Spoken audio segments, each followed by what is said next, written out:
Introducing Dr. Clyde Winter and on their name, put some respect. Yeah. I think it's time for reality check. Yeah, reality check.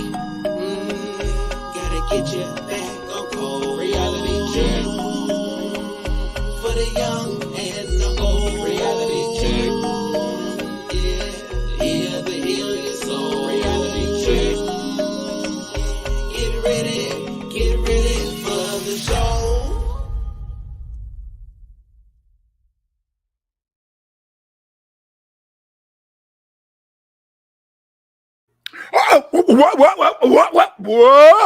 What up, though?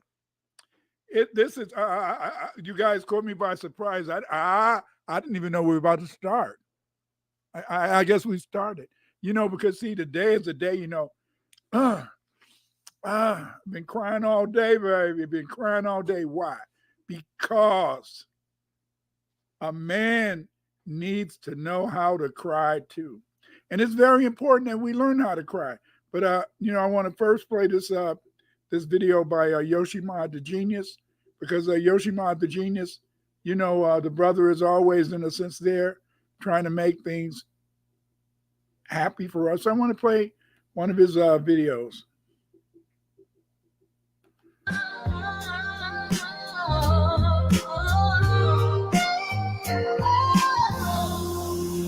No need to pretend anymore. The truth is in your face. FBA roots, FBA roots, FBA roots. Oh, no need to pretend anymore. The truth is in your face. FBA roots, FBA roots, FBA roots. Remorse once grew from woman to man. In Europe's haunted our land. Dr. Clyde reveals the hidden past, where blackness thrived, a vivid past. No need to pretend anymore. The truth is in your face. FBA roots, FBA roots, FBA roots.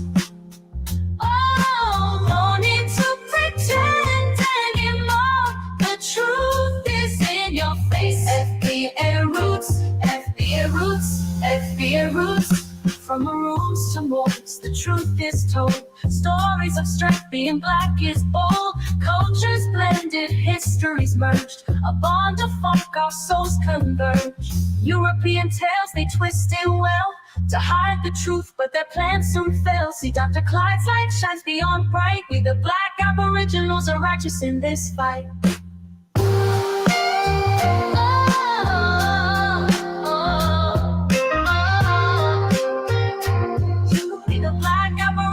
Are righteous in this fight. European tales, they twist it well.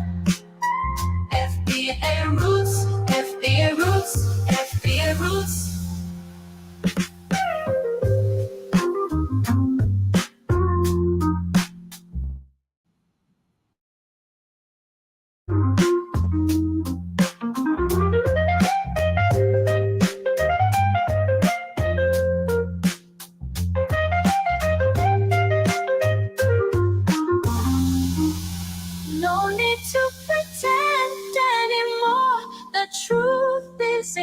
Face FBA roots, FBA roots, FBA roots.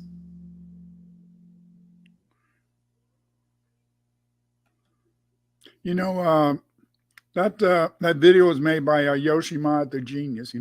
Yoshimod, he's a very creative guy. Every Sunday, I hope you guys will kind of join us. Every Sunday, Yoshi, for the next few weeks, he's teaching people how to use AI, artificial intelligence, And you guys should check out Yoshimod, check out his videos, and see what makes it so beautiful is that Yoshimod has taken the time and the energy to provide the community free. You see, AI, artificial intelligence, is the way of the future. And we had his brother, Yoshima, the genius, who's every Sunday now, he's going to be doing a couple of programs to help you guys understand this.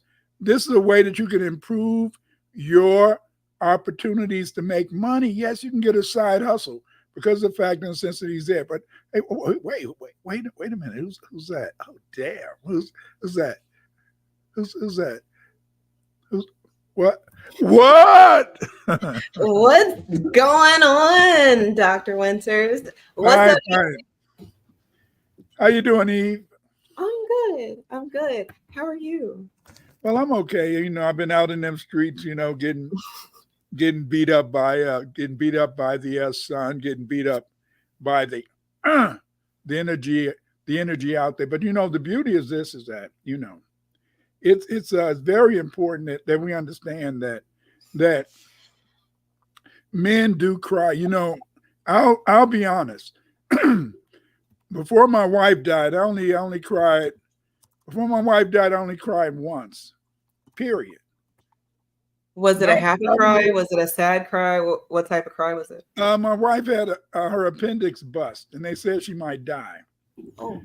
And so then, when her appendix bust, and they said she might die, then I cried. I cried then. But I used to wish I could cry, because I just felt that if I could cry over those years, that maybe in a sense I would feel better. I said my auntie said that crying made her feel good. So I said maybe I could get some of that good feeling. But do you know, Eve, is that it's, many people may think that crying is easy for us. But crying isn't easy for Black people, because see, whereas, a lot of times one of the things that leads to the demise, many people becoming unalive, especially Black men becoming unalive, is based upon the tears of a Caucasian woman, a white woman. But do you know, Eve, it's very sad that you can cry as a woman, as a Black woman, you can cry, but nobody ever gives a damn, That's true. And that's kind of sad. What do you think about that, though? It feels like, well, I think that Sir Gerda Truth said it best, right? Ain't I a woman? Because at a time when our workload were equal, but not really equal, but equal, as in a little boy could be a bed warmer, or a little girl could be a bed warmer, degendered and dehumanized. I kind of feel you. I hadn't really thought about it like that it is hard to cry. I thought maybe it was just me. No, our story as foundational Black Americans, it's so connected with the experiences, even though, our specifics can be different. But I think that it's because, like what you said, we've kind of had to put on a show, a front, for a long time. And then tears have been weaponized against us in a big way. It's funny because, school just started, and I'm so thankful to be at a Black school with a director who understands foundational Black Americans, even though he didn't. We might be battling on the who loses their voice first tonight thing, but he understands the Black experience. And while he is a self-identified Pan-African, he doesn't fight back with, I say Black, he says African with a K. You can't really say African with a K, right? But when we're writing out Africa, or we talk about Kemet and stuff, we bring the K along versus the C for the Caucasoids and such. But I said all that to say that Black people have had to be strong, because crying, what is it going to do? If my tears aren't going to make anything happen, then it seems like a waste of energy. And if I need to flee, fight, or do something else, then I'd be spending a lot of time, wasting time, when I need to be doing something to, prepare myself for something else. But I think that, you know, my tears don't matter to people because I'm a Black woman. And either they think I'm a drama queen, extra, doing too much, or that's just some woman shit. You'll get over it and do what you need to do. White women, I don't think they get the same attention for their tears. And then we're going to get to Tyrese, right? Because that's a whole other type Well, of drum. yeah, you just have to admit that Tyrese is the man in the sense that that he's the you know the a person in the sense that is very interesting. What makes him very interesting is that whenever you really think about Black people, you rarely see any Black people crying. Period. And what makes it even worse is that you rarely see, in a sense, Black men or women crying. Because as you said, nobody in a sense feels that we should that they should really be recognized for their crying. And yet we have this man Tyrese. He has the ability to cry. But I know he also says that when he was younger, his mom used to take him to the welfare office and have him play crazy so he could get a crazy check. So I mean, hey, nothing wrong with that, because I'm proud to say I'll admit, that while I was teaching, I wrote a lot of letters for my kids to get crazy checks. A lot of letters, and the reason that I wrote those letters is because the fact, in a sense, is that I just felt that it was good, because see, the thing is this, is that we often forget, in the sense that I saw the crazy letter as a thing that might help this child in the future. Because see, I always looked at it from this perspective, is that who knows, that kid, yeah, their mom came in, their mom took him took him downtown, and then their mom wanted me to write a letter saying that they were crazy too, so they could get the crazy check. That's what the kids called it when I was teaching, the crazy check. And the thing is this, is that, but I just felt that, hey, maybe this sister, maybe this brother down the road, they might need that Social Security money. So I mean, hey, I didn't mind doing it. And a lot of you guys out there might say, why would you do that, Dr. Winters? I did it because the fact is that I'm old school. When I was growing up, how you doing, Jade, and Russell? When I grew up, my mom and dad, they always taught us, in a sense, that white people owed us something. They told us that white people owed us something, because they said white people took every damn thing from us. And because white people took everything from us, then therefore, in a sense, we were entitled. Do you hear what I'm saying? We were entitled to get something back. I mean, it started with my father talking about when he was a kid, he used to go and steal watermelons from the watermelon patch of the white folks down there. I'm sorry. No. That's actually, it's very interesting, because in today, they weaponize that exact energy and thought against us. During the uprisings of George Floyd, they said, and I say they said, I saw a few different outlets and articles that talked about the looters. People were looting during the uprisings and saying that, well, this is their reparations. And, if y'all are not going to give it to me, I'm going to take it. And people were stealing TVs and shirts. And I don't know that was a Black American, as much as it seems like it's these Black on Black crime people that they know is Black, but they can't say who it is. Like those people are the ones looting and then saying it's in the name of, y'all aren't going to give us our shit. And then also in today's age, you've got a lot of people of the unseasoned lineages, they say that we're already getting reparations because of government assistance. So it's almost like they're saying, yeah, we're not going to give it to you unless you qualify for reparations. It's like the same conversation, but different. And you only qualify if you don't have no daddy in the home, are a little bit crazy, have something else wrong with you. Like you have to, something's got to be wrong And then, yeah, of course, we're going to help the But little you know, needs, like but that. but but the only problem with that is that there's not that many. Sad to say, a lot of black people get a lot of FBAs get food stamps, but there's not as many black people receiving government assistance. Because ever since Clinton made it so that you can only get government assistance for a limited amount of time, black people have found alternative ways to survive. In fact, many of their children after they got out of school, after they went to school, they got good jobs or they got okay jobs, and their moms may have been able to get some Social Security, but it's not as many black people on aid today as it was, when maybe even when you were growing up, For because sure. see, the fact is this is that black people have taken advantage of the opportunities. We're very a very creative people, a very strong people, but at the same time, we fail to allow ourselves to really cry.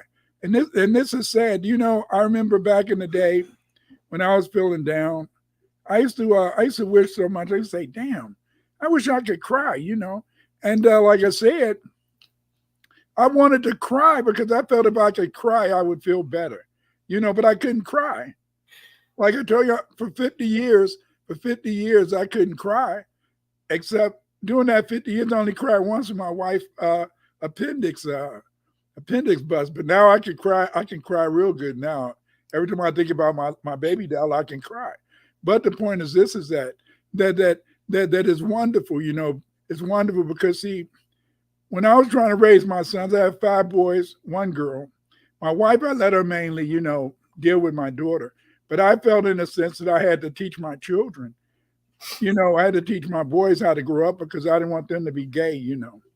Yes, I didn't want to be gay. I'm sorry. No, that is so important to say now, because there are so many parents who say, I just want my child to feel loved. And I'm not saying that they don't want their child to feel loved, but you can't say that you don't have a plan for them unless you didn't have a plan for them. But then after they're here, why don't you have a plan for them? And then the way that I saw that white dad cry on Dr. Phil when his transformer son was telling him that he was not trying to be his son anymore, that man was crying, and it wasn't tears of joy. He was really hurt. And it's gotta suck to say that your lineage is done, because your son, the one who carries your name, is not your son anymore. He doesn't want to be. He wants to be something else. And I'm like, damn, something must have happened to them. It's a lot of them that something's happened to. And I don't, well, honestly, nothing happened to your family, your children, to make them want to seek outside validation. I think But probably because you were training them for war. So they were yeah, already ready. I was training them for war, but at the same time, I wanted them to understand that it was more to life. Okay, like when I was growing up, if I was outside playing and I failed and I skinned my knee and stuff, and if I ran to my mama and I would cry, say, stop that crying, be a man. You got to be a man. Stop that crying. Stop it. Don't cry like that. But then when my sisters, when they would get hurt, if they just got a little damn mark on their finger, my mother would go, "Oh, The boo-boo, let me right? kiss it, make it better." And baby, oh, this is so sad. I say, damn, I got a man up. As Judge Joe Brown always say, I got a man up. And yet my sister, she could cry. So in a way, I felt that it was a double standard. It was a double standard in the sense that why couldn't I cry? So then I made sure that I let my sons know if they wanted to cry, they could cry if they wanted to. I didn't see them always running around crying, but I let them know. Right. But if you gotta cry, cry. But see, that's why when you have somebody like Tyrese, and maybe because the fact, in a sense, is his mom in a sense let him play crazy so he could have that strength. I mean, it takes a lot of strength to cry.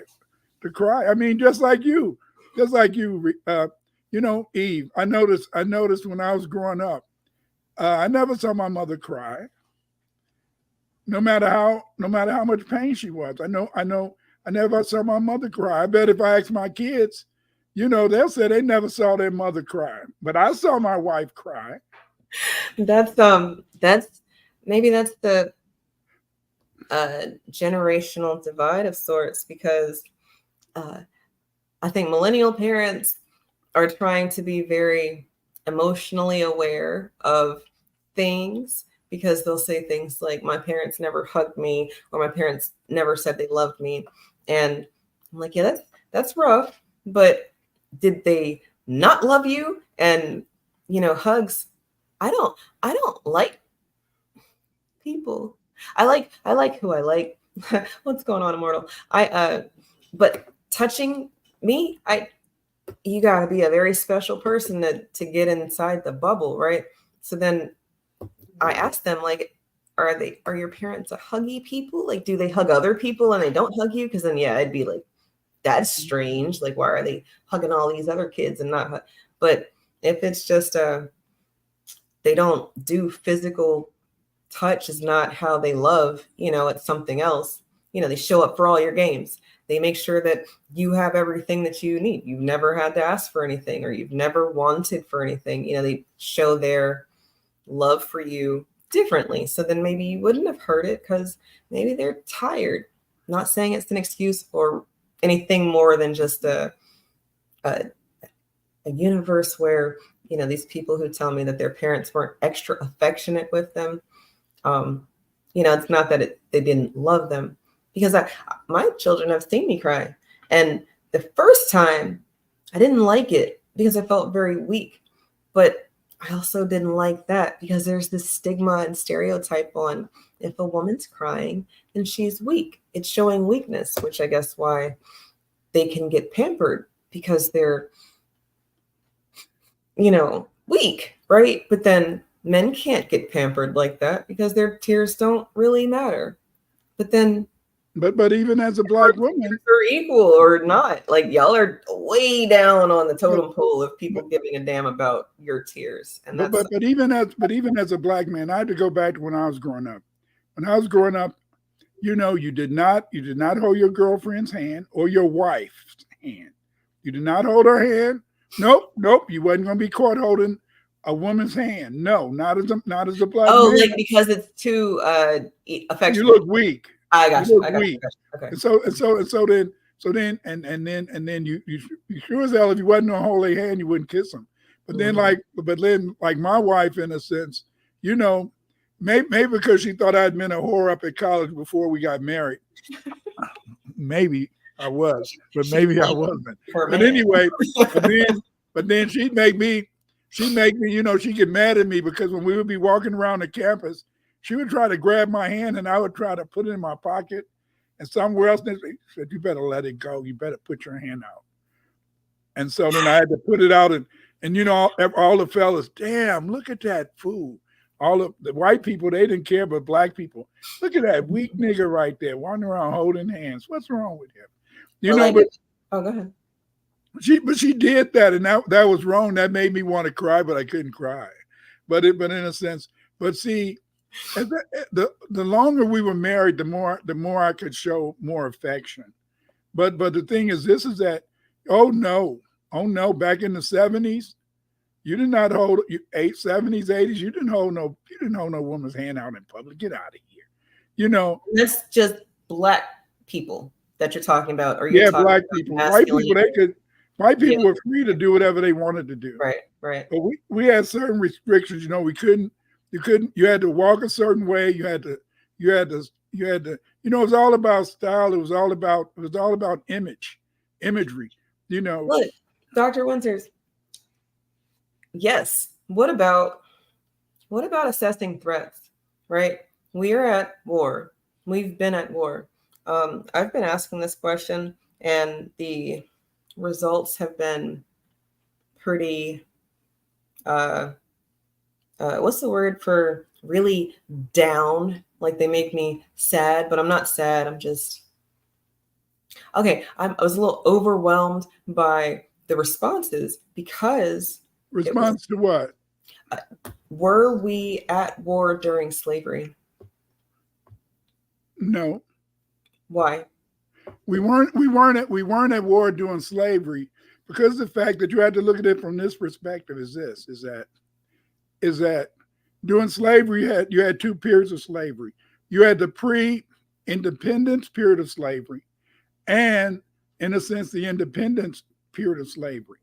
Okay. Where you going? You mean like colonialism slavery and then American slavery? Yeah, before American slavery. Okay. So then, because you had to remember that America, once America had a constitution, they ended the Atlantic slave trade. Right, but they didn't stop doing stuff here on. Oh yeah, they still kept the internal. They still kept the internal slave trade, because anytime they needed somebody black to put on the plantation, they would just attack an Indian village, a black Aboriginal village, and then they would attack a black Aboriginal village.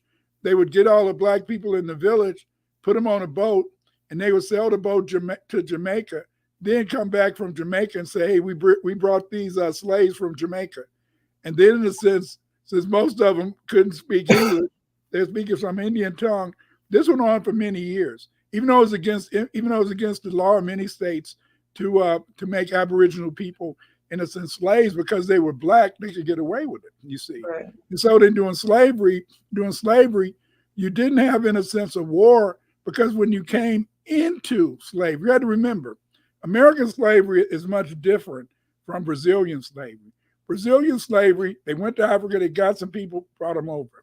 Mm-hmm. The Caribbean slavery, they went to Africa and brought some people, brought them over, But in American slavery, the first slaves were what? The black Aboriginals. Right. Prisoners of war, they were captured doing prisons of war. The second slaves in the United States were black Irish. The black Irish, they were prisoners of war because of the confrontation with Oliver Cromwell, you see. And then finally, the sub-Saharan Africans were kidnapped, and they were prisoners of war. So see, black people, FBAs have a tradition of being prisoners of war, you see.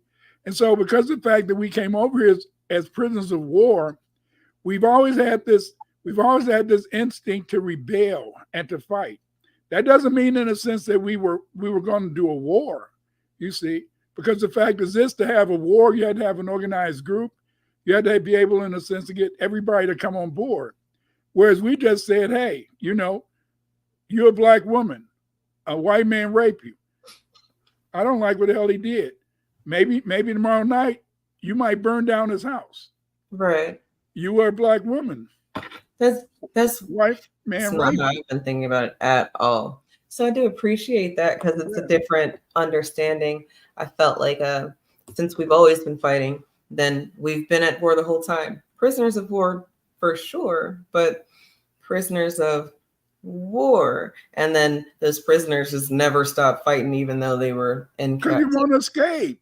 Remember, the number one objective of a prisoner is to escape. Right. And because in a sense you want to escape, you're going to always be what? Rebellious. Mm-hmm. If you might even have to take out a guard to maybe escape, in a sense, you see. So then, taking that to what we've been talking about so far, I guess what I was thinking is that if we're at war, then maybe it is the image and optics, because you wouldn't want people to know that that's your baby doll, because then they just take her out. It don't really matter about taking you out, just take her out, or whatever, take your family out. But see, me and my baby doll were like Conan the Barbarian, in the sense that you see, the first thing they teach you is when you're walking with your lady, you walk near the street, and your lady walks outside of the street, right? That's right. Okay, so then therefore, in a sense, but see, my baby doll, in a sense, she would be ready to fight. She was going to throw down, even with her little ass. She wasn't little. She's about what, 500, 600, 2,500, often maybe as high as 140, but mainly around 126, something like that. And so then, but she was going to fight. So then, therefore, I never thought about stuff like that. See, because I knew that she was ready. No, that's so. See, we were always on the same page, even as teenagers, and then in a sense, because the fact in a sense, see, we didn't expect to live to get old. I didn't expect to live to get old. I knew I was going to die before I was 21. That's why I was in a hurry. That's why I wanted to have sex.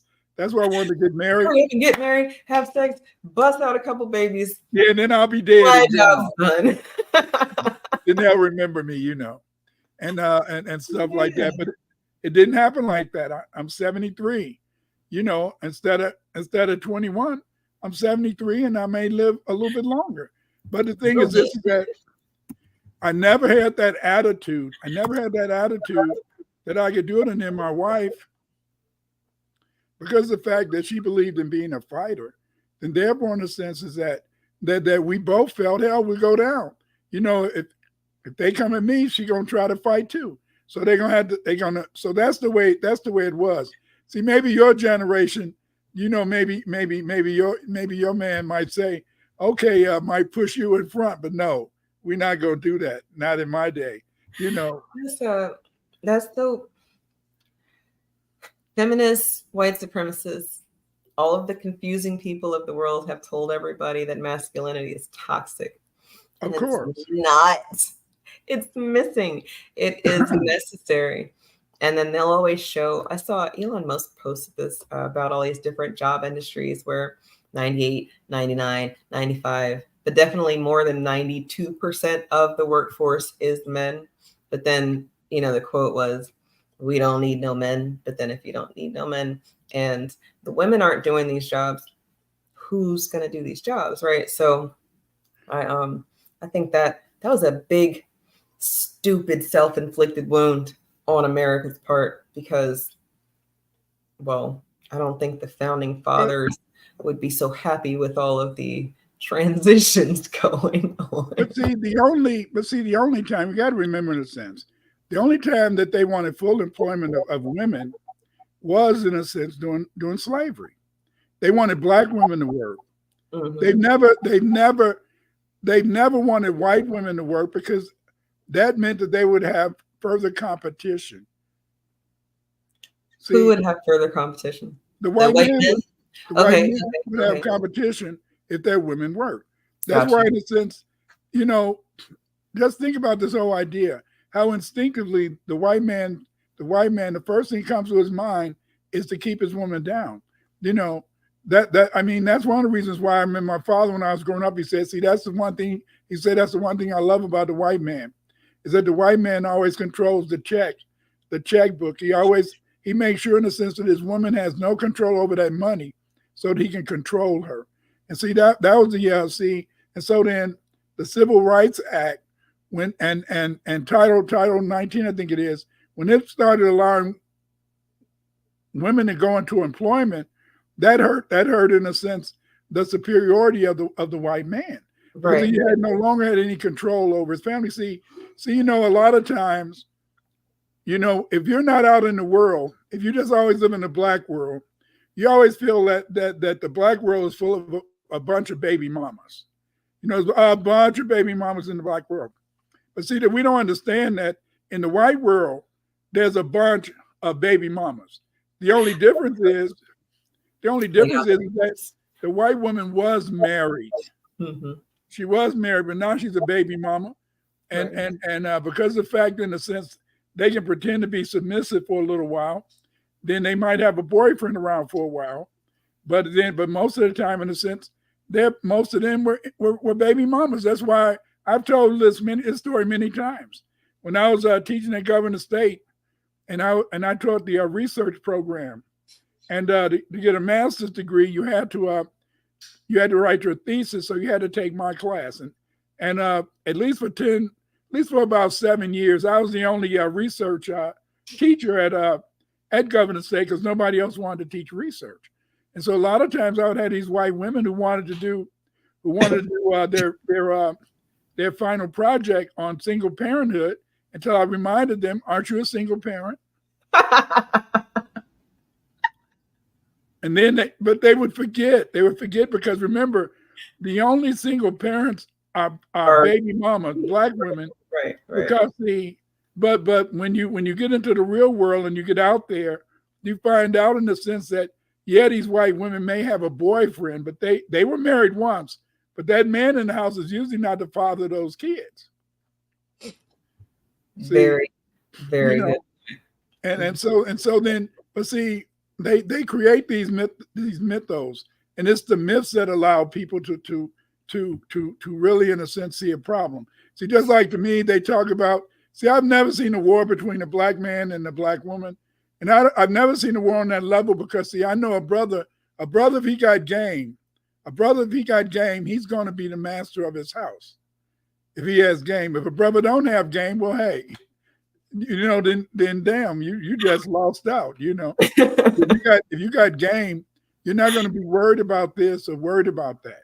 Right. You see, because remember in a sense is that you already see the black woman has a disadvantage, and her disadvantage is her mama told her, you go to college and get your degree, and you don't need a man.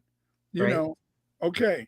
But because of the fact that women have estrogen, and that estrogen causes an egg to drop once a month, then therefore, in a sense, it's going to make her get, sexually aroused, and she's going to want to have some cohabitation with the opposite sex.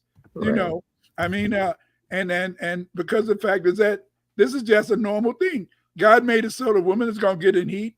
And then if it's a man around, then maybe things be different. I was looking at this video before I came on, and this sister was saying, "Damn, I can't find anybody." I said, "Move out of Atlanta." But again, in a sense, it's very complicated. And so to me, that one's not too complicated though. Move out of Atlanta. That one might be pretty on the nose.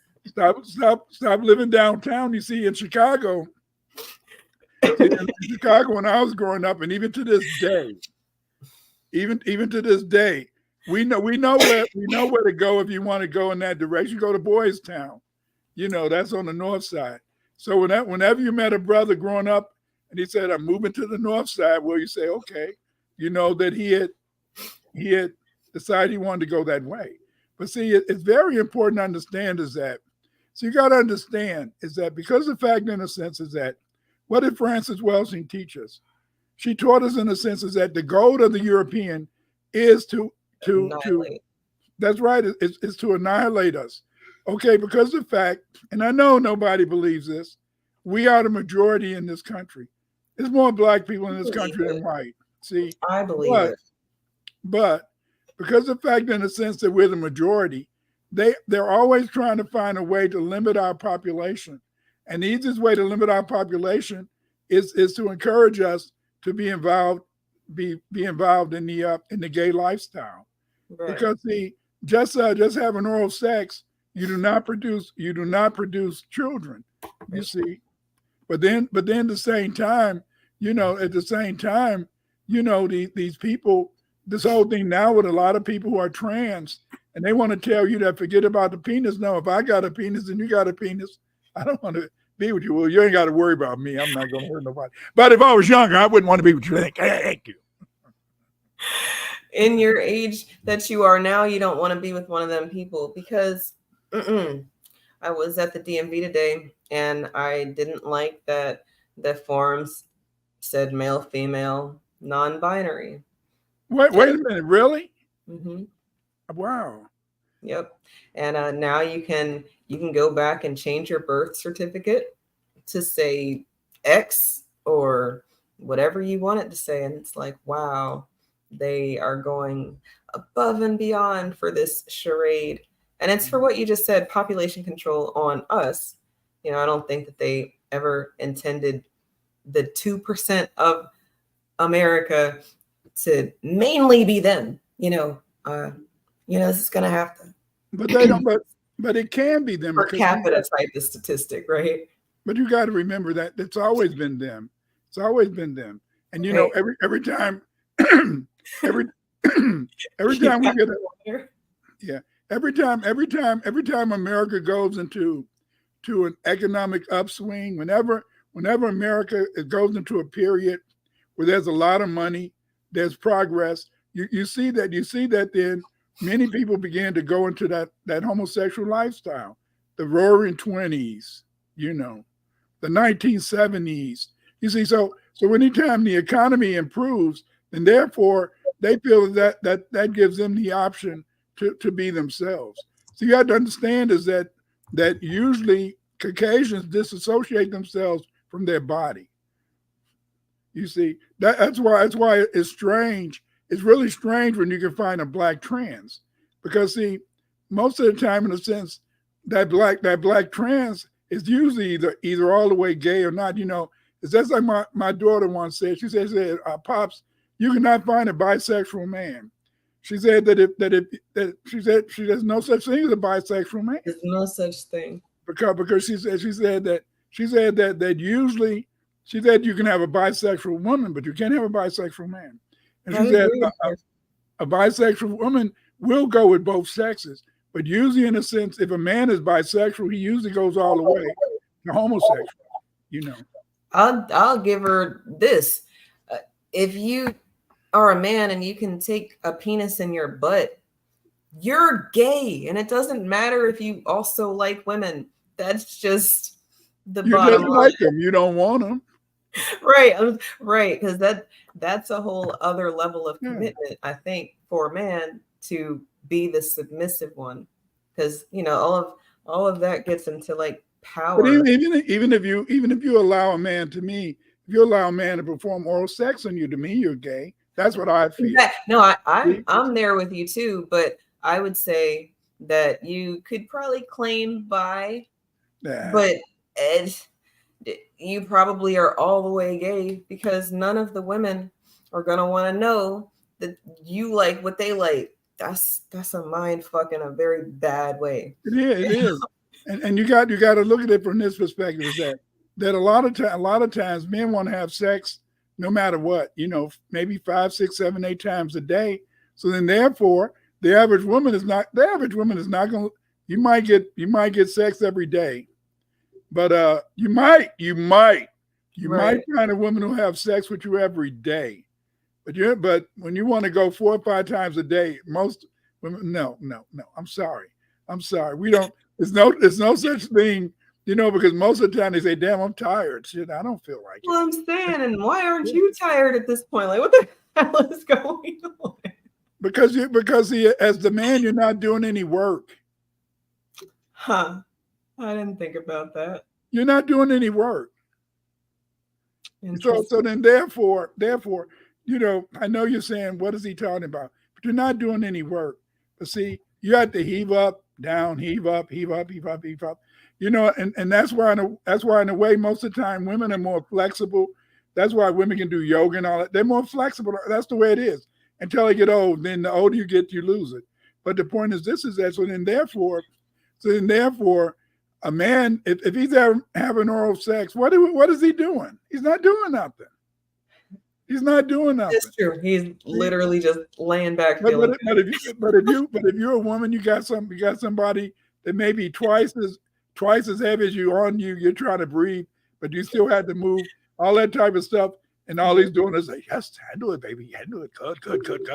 But so the thing is, this is that. So then, therefore, yes, that's why, in a sense, many men, I think that's why a lot of men just go in and say, "Hey, I'm gonna go in and be homosexual," because the fact is that I don't have to do any work. Right. I can have sex when I'm ready, and the thing is that that's just it. But see, if you're a woman, the older you get, you start saying, "Wait a minute, do I really want to? Damn, do I really want to do this for 4 minutes?" Now, I mean, I'm just. That's what some women say. Hey, I my name is Bennett tonight, and that part of y'all's lives, I'm not in it. Not like that. And I'm not in it either, because see, the thing is that I don't know. Crazy Bar said I had the Pee Wee Herman pale incel looking white boy staring at me on the train this week. Probably gay. Eventually he stopped. He probably felt the energy of death coming from my persons. He probably did because he knew that you wanted to hurt him. But the Yeah. thing is, this is that you had to understand that why shouldn't he try? Because see, these people, it's very difficult. It's very difficult because see, it's being able to fight this war. And as you said, Eve, yes, a war does exist, but there's two wars. And see, the biggest war that we're continually fighting, it's a war between good and evil. See, but the only problem is that we see the white man as evil. And we see those people, in a sense, who subscribe to his dictates, those people who join the homosexual tribe, we see them as evil too. Because we see, in the sense that, okay, you look at a person like I forgot the name of the black writer in the 60s, and a black militant, gay writer. And he was Baldwin. very prominent. What's that? Baldwin. Yeah, Baldwin. Baldwin was a brother. He never separated himself. But this new class of of black people, they don't even want to see themselves as black. See, it's this whole idea of running away from blackness. It's running away from your identity. It's running away from who you are, you see. And so then that's why in a sense is that when you can have the sensitivity, to be you, it's very important. But we are fighting a war, Eve. We are fighting a war. It's a war between good and evil, but we just say that they're the evil people. And so they're the main part of it. Then we had to fight a war between ourselves. How do we be ourselves? How do we have the strength? It takes a lot of strength. It takes a lot of strength, I mean, when you're a teenager, you don't feel you can die anyway. Hell, I can't die. You see, that's one of the reasons why you always get 18-year-olds and put them in the military and send them to go fight somebody. Right. That is a sad truth, but I mean, expendable people, that you got to know how to use them, and then people took advantage of that in a very big way. Right. And I don't mean that 18-year-olds are expendable, but I mean, when you have a no fear of death, that's who you would want to be on the front line. Someone who's not going to be afraid of running into the fire. First responders are the same type of backwards, but forward thinking, that's why in scary movies, Black people, when we hear a bump, we're not like, oh, what's that? As much as, I'm out of here. I don't have time for that. And then white people have this stereotype of being let me go check and see what's going on, because they're the first responders.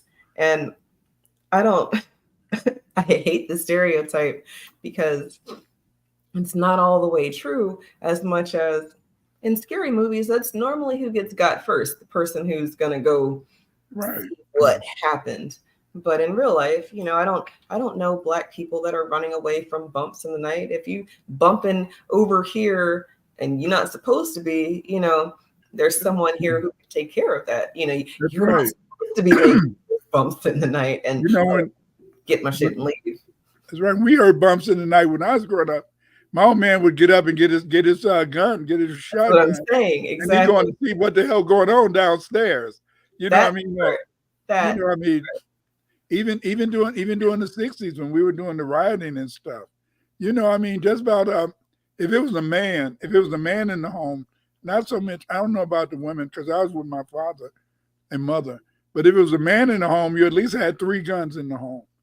They were rifles, but I mean, damn, a shotgun or a 22 rifle, they can kill you just as good as an M1 or today these other weapons. And so then therefore, in a sense, you always grew up around guns. When I was growing up, you always grew up around guns if it was a man in the home, because usually the man in the home was from the South, and if he's from the South, he usually was a hunter.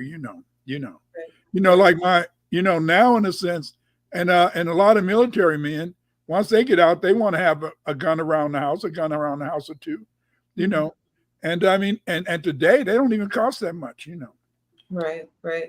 No, I believe that, and I think that's pretty. I think it's pretty accurate. The protection aspect that we've been talking about, and how having a man in the home is probably going to make that an easier accessible thing versus a woman. And then, you start to see the different consequences of single parenting with regards to weapons when somebody brings a gun to school and they're not supposed to, or somebody gets shot on accident, and it's like, well, who was in the home? And that's not a dig at single moms or single dads, because I've seen it both ways. Right.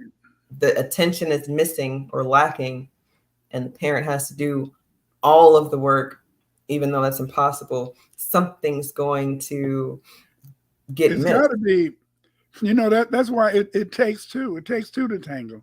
And the thing is, this is that no matter what people say, today is so true. But when I was growing up, you would maybe see a single mom, but it was some man around, either brother, cousin, grandfather. There was some man around.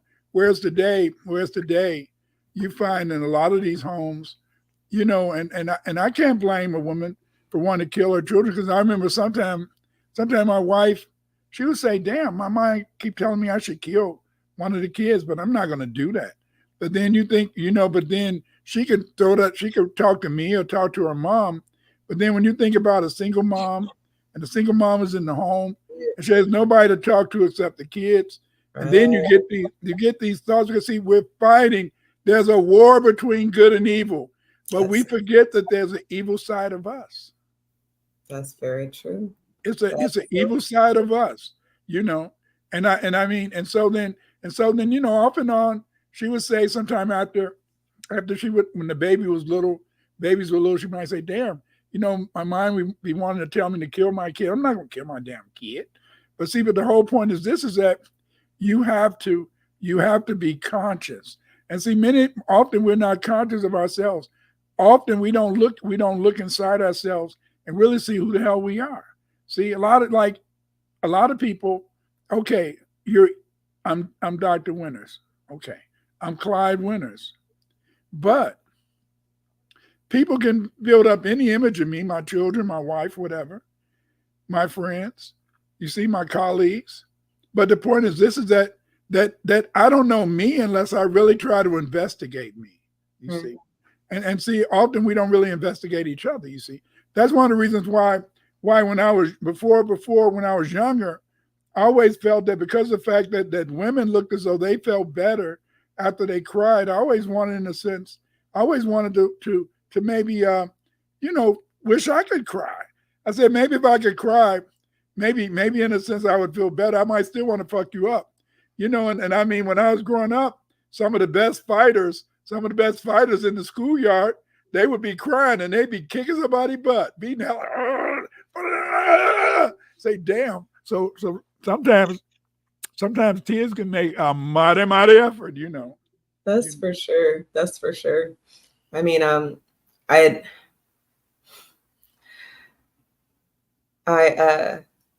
not a crier, and I don't know if that's a thing for me as much as what we've been talking about. Some of us have an issue there, and it could maybe you don't have anything to cry about. You ever thought about well, that? I'm saying, when I say I'm not a crier, I mean things that would make other people cry, I haven't cried.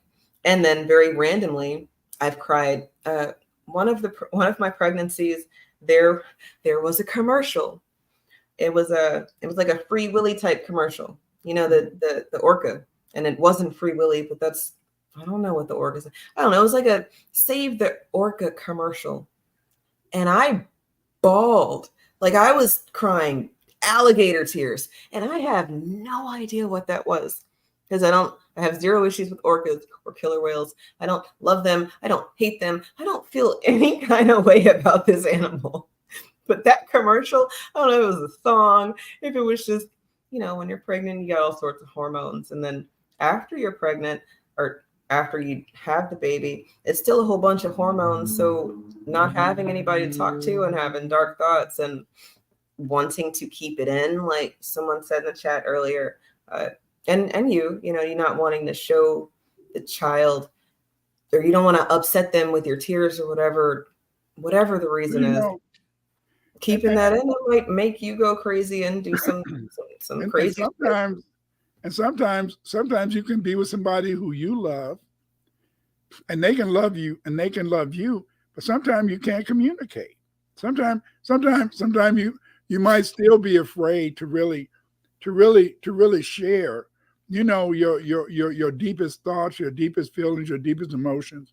And see, this is something that I think that many relationships, never reach that point, because a lot of times we've been conditioned to feel that if I act like I'm that crazy about that person, then maybe that person's going to hurt me, or maybe that person's going to leave me. And see, we have a constant battle, because I really believe, Eve, is that the average Black woman do not know what love is. And the reason I believe the average Black woman doesn't know what love is that she's been told by her mother always to be strong. And the community always tell us that you're a superwoman. And because you're a superwoman, then therefore, in a sense, it's hard for you to relax enough to really allow your man to really love you. I didn't say make love to you, but to love you. And so then therefore it's very hard unless a woman can really have high confidence and have the confidence to say, you know what, baby, this is what I want. What are you talking about? You want some more silver? You want some more gold? You want some more rubles? Okay, I go out. No, she said, I want you. What the fuck?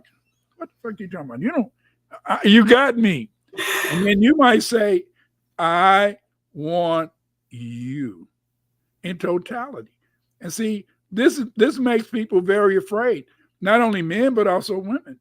Because see, how can you want me when I have to give you all of me, when I should be afraid of that, But again, let's read some of the chat. Craig so far said, sitting here learning about our history each week and living based on knowledge of history, plus striving to live our lives in accord with nature. I think that's a way to fight our battles on earth. It is. But at the same time, we have to always be aware that there is a battle. BM said, that's what I've been thinking, that we are the actual majority. We are the actual majority. Right. You're the majority. RSM, you're the majority. Why do you know you're the majority? Because that's why everybody, they don't try to make the Asians vote. They don't try to make Caucasians vote. They spend all their time trying to make Black people vote. Remember, when Obama ran for president, he even took some of the southern states because those Black people came out and voted, because we are the majority. But the whole point is that they try to vote. I mean, just like you take Chicago, you could take the Black people just on the south side of Chicago. I'm not talking about the suburbs, which are all full of southern suburbs, which are all full of Black people. I'm not talking about the Black people on the west side. Not even the west side. You could take the Black people on the south side of Chicago, and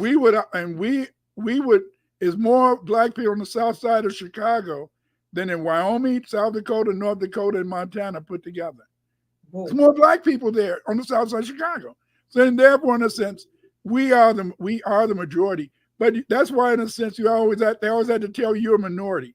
Because if they tell you you're a minority, then you know how to stay in your place. Because a minority can never overwhelm the majority, right?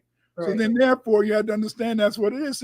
See, Black people have been able to survive in America because, remember, what is critical race theory?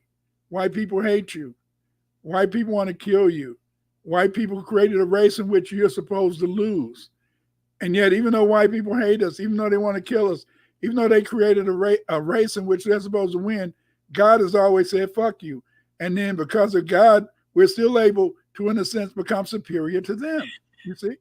I love it. It's the truth. The truth will set you free, but it's scary. I mean, that's crazy. Full circle, because Tyrese telling everybody that his mom made him put on this show. I feel like if his dad were around, then he would have said, you can't be doing all that crying, right? Or he would have, there would have been something else. And then So now we've got a single mom anecdotal situation where he is famous, he's got money, but his ex-wife is not, she's not black like he is. She's She's something else, Spanish or something, or Asian Spanish. right? And You then know. he is crying because she's being mean to him. But is she being mean to him? I don't know. Or is she just doing what they do? And then he's just emotional about it, or he thinks that it's going to help him out, or I'm not sure why. See, the thing is that he wants her to love him. I'm sorry. It's her. Okay, the tears are for her. It is for her. Okay, because see, the thing is that I don't like to say this, Eve, but a white person, a Latina that grows up thinking that she's white, they cannot love you. They cannot love you because they've been taught that they're superior to you. They've been taught in the sense that you're a piece of shit on the bottom of their shoe. Right. And so how can they love you? Because the key to making a loving relationship is not just the fact that I love you, I respect you. I respect you. And see, because I respect you, then I feel in the sense that I would do nothing to harm you. I would do nothing to let you down, not because I love you, but because I respect you and I want to treat you the way I want to be treated. So then that's why, yes, a white woman in a sense can pretend to marry you. They can even say they love you, or a white man can pretend he can marry you and say he loves you, but he can't love you because he's been conditioned to feel that you're beneath him. And sooner or later, in a sense, that it's going to be an outburst. Nigga, you right. Nigga, see, right. And other things like that, because they've been taught to hold you in contempt. And it's very difficult. I used to always tell my kids when I was teaching, I said that you have to give respect to everybody. But in a sense, I said, so people do not earn your respect. Because I had a lot of kids, back beginning by 2011 to 2015, kids talking about, you got to respect me. I said, I had to respect shit. Dr. Winters, you're cursing. Well, I didn't curse. And if you say I cursed, I'm going to say you're lying. And then the other kids say, I heard it too. I say, well, hell, I say you lying too. But y'all lying. Y'all lying. Y'all liars. Y'all just don't like Dr. Winters, but they never know. But the thing is that because the fact, in a sense, that you have to have this respect thing. But see, I would always say everybody should be given respect, but you earn contempt. You only hold people in contempt because they deserve to be held in contempt. And so then if you're a black person, a black man or a black woman trying to marry a white woman or a white man, they've been taught to hold you in contempt. So see, whereas you have to learn, and your mama and daddy, and I always taught you, my mama and daddy taught me that every man and woman should be given respect. I taught my kids every man and woman should be given respect. But see, but the white person has been taught that you're a piece of shit. Right. They've been taught that they should hold you in contempt.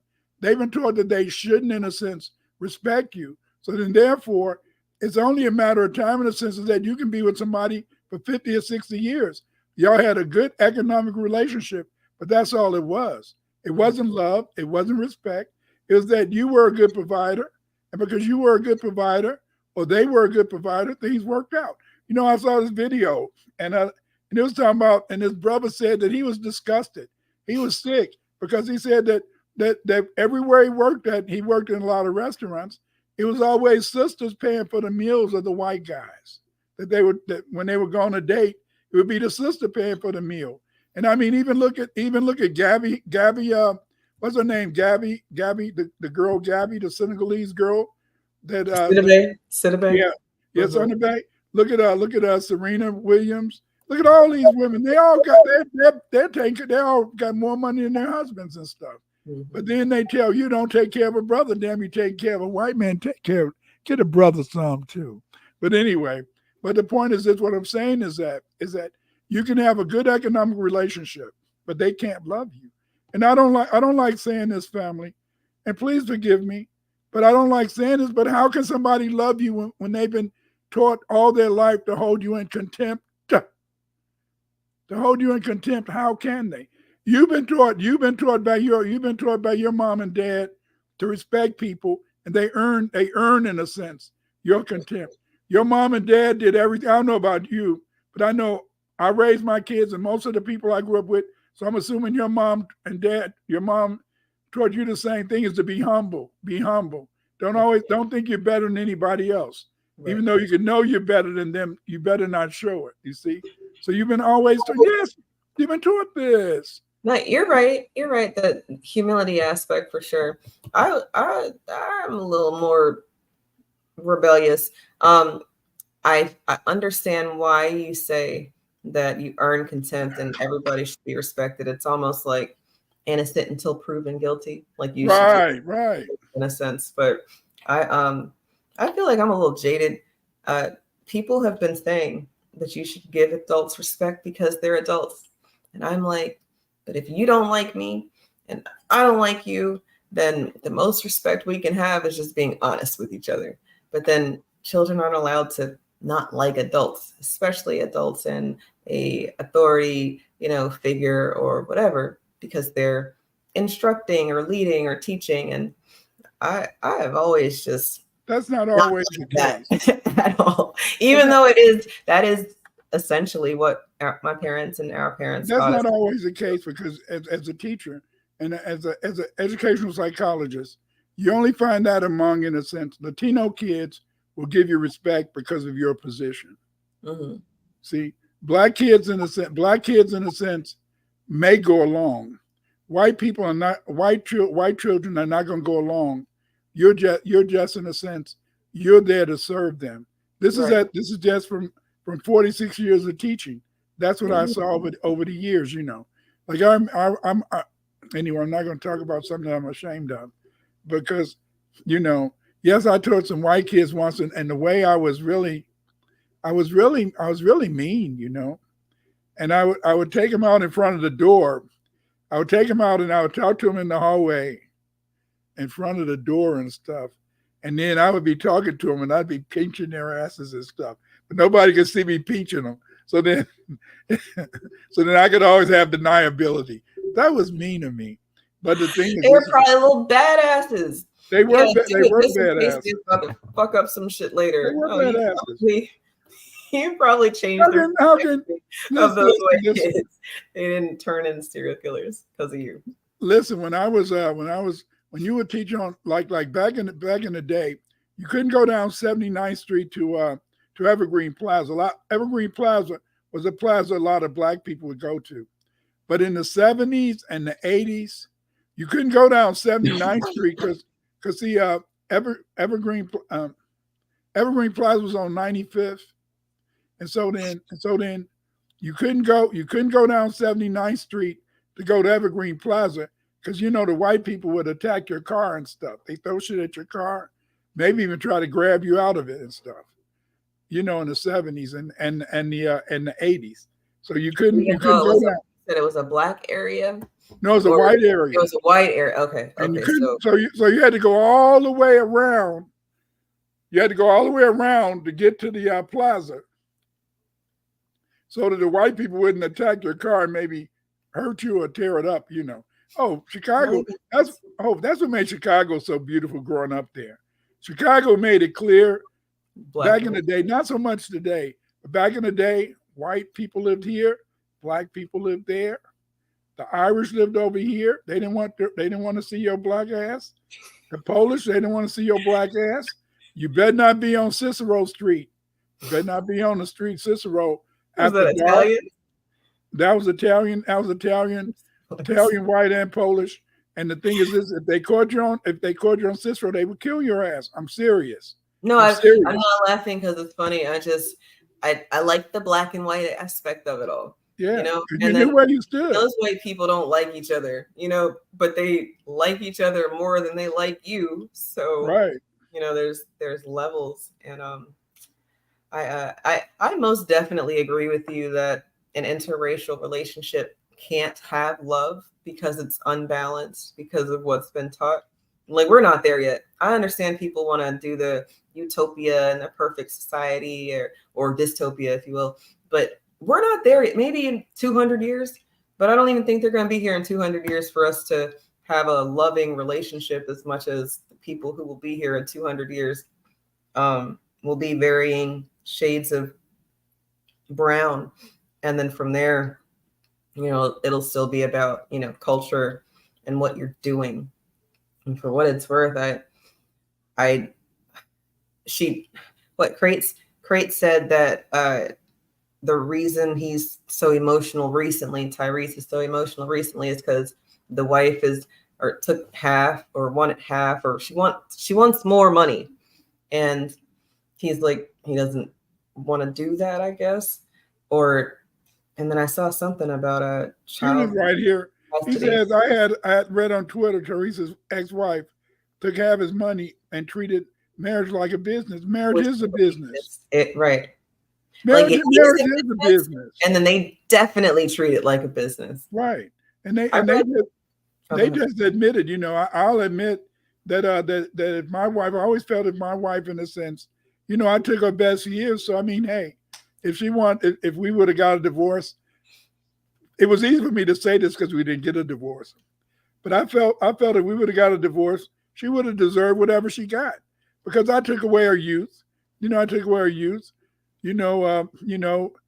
So then, so I mean, hey, you had three relations, for 20 years. I mean, in the street, that relationship go between what $75 to $800. So, I mean, you had it free for 20 some years. So the thing is, I mean, we just gonna be for real about it. I mean, no, it's real. That's honorable. I've seen so many of these alpha cosplaying men saying that, if he took her best years, then, she should have known better, or she should have done better, or she shouldn't have picked me, something along the lines where it's her fault. So she shouldn't get anything because it's her fault. And I mean, I can appreciate what you said. It's a little easier to say now that it's never going to happen. She's never going to divorce you, because she's always going to be married to you. She's always your baby. That's what people thought. That's what made what happened to Judge Mathis made many black men get upset. It's for the first time. See, Judge Mathis' wife did what I remember my wife, when she was 30, 35, 36, she said, I want to find myself. And I said, oh yeah, you want to find yourself. But I'm thinking to myself, damn, if you want to find yourself, what about me? Where do I fit in? This is what I felt. I wasn't going to dare say it. That means that's an honest question. Because what if she goes and finds herself in Italy with Pablo? Yeah. Like, or what if you go find herself with Jerome or whatever? But the point is this. But so then I just said, okay, I was cool about it. But I'm saying, damn, what? But then Judge Mathis, his wife, went on and just said it. Damn, I think I'll go find myself. See, on the surface, we want to say, hey, a lot of people say, oh, she must have another man, or she might have somebody she want to be. She may just want to be herself, and it's scary. Do you know? That's the beauty. That's the beauty when the man and woman come together. When the man and woman come together and see who does most of the compromise. The woman. I'm going to be honest. A lot of times your wife does a lot of the compromise, and so then therefore when she's starting to say that, I really think I want to find myself. I really think it's something that I missed. Then if you're smart, you just go along. Okay. And then you just make sure you, right then and there, if you ain't taking her out, you start taking her out more, going to the theater, going to dinner. What do you want to do, baby? Where would you like to go this weekend? Right. See, but a lot of brothers ain't cool. They don't understand. See, when Judge Mathis' wife told him that, he should have, in a sense, instead of just taking it for granted, We've been together for 37 years. What the hell is this? You know, she like it the way it is. No, you're going out every day. You've been with the people every day. You're going to meetings. You're going to meetings with your friends and all this. She waiting around in the crib saying, damn, that nigga going to the meeting. He didn't ask me that I want to go. And I'm not even invited to go. But see, if he would have been smart, when he started seeing, and she let him know that something was missing. Yeah. And what was missing was your inattention. Nigga, what? You stop paying attention to her. This is why, you know, like that's why I always took my wife out. We always went places. We might go stay at hotels, things like that. You know, just to in a sense, always make sure that she knew that she had my attention. And see, the average man feel, damn hell, we've been doing that. She don't want to do that. No, that's what you don't want to do. Right. She don't want to go out. You don't want to go out. Yeah, you know, I could, and they cross your mind. See, this is the thing that makes so mad for many of the brothers who wives, in a sense, push them, become like Judge Mathis' wife. The wife be giving you the signals, but you're not paying attention to it. Instead of in a sense, understanding that you got to be like Tyrese and Craft sometime, and really think about what the hell is going on. They ignore their woman. When they ignore their woman, she ain't warned you. She said she's thinking about something. That means, in a sense, that something isn't right. What are you doing wrong in the relationship? What is it that you could do? What is it that she may want to do? See, just like a lot of times as men, we complain that, oh, my wife, my lady, she's not doing what she did when we first got together. You're not doing what you did when we first got together. You know, who is this? I saw some video, and the guy, in a sense, he didn't really get it. See, I'm gonna tell you out there, if you got a wife or you got a husband, you guys got to understand is that everybody wants to have a life and everybody wants to live. See, and sometimes your life may not be entirely boring, but the thing is, this is that as a man, we always want our wife to be a free spirit. We want her to be, in a sense, athletic. We want her, in a sense, to always think of things that are new. But we don't want to be energetic. We don't want to keep our bodies in shape. And we don't want to do a damn thing new. But see, sometimes, in a sense, I'm still don't even. I don't want you to even say nothing, because your man, he always being around nosy. He probably sitting on the other couch. That nigga telling every damn thing. Why don't he shut up? I know. You be spilling all the secrets. Yeah. And Keep going. but the thing is, this is that I want you to be happy, and the only way you can be happy is if your wife is happy. And you know, you got to, in a sense, understand with your wife. But here's a couple of comments. Yes, I avoided them with them white gals, Dr. Winters. I remember one Latina who was after my black ass, hot and heavy, back in high school. She told me once that I go on to be a porn star. Hey, man, create so far, babe. Create so far. That was a good rap. Great. Mr. Sharp said, black people buy into the whole white contempt. That's why we can't take advantage. Okay, something to think about. Russell Robinson said she could go find herself. However, she could never return to me. Well, see, that's how you make that, Russell. That's how you're going to be by yourself then. Because the whole point is this, is that when she's saying she wants to go find herself, she wants to go find herself with you. But yeah, your option is good.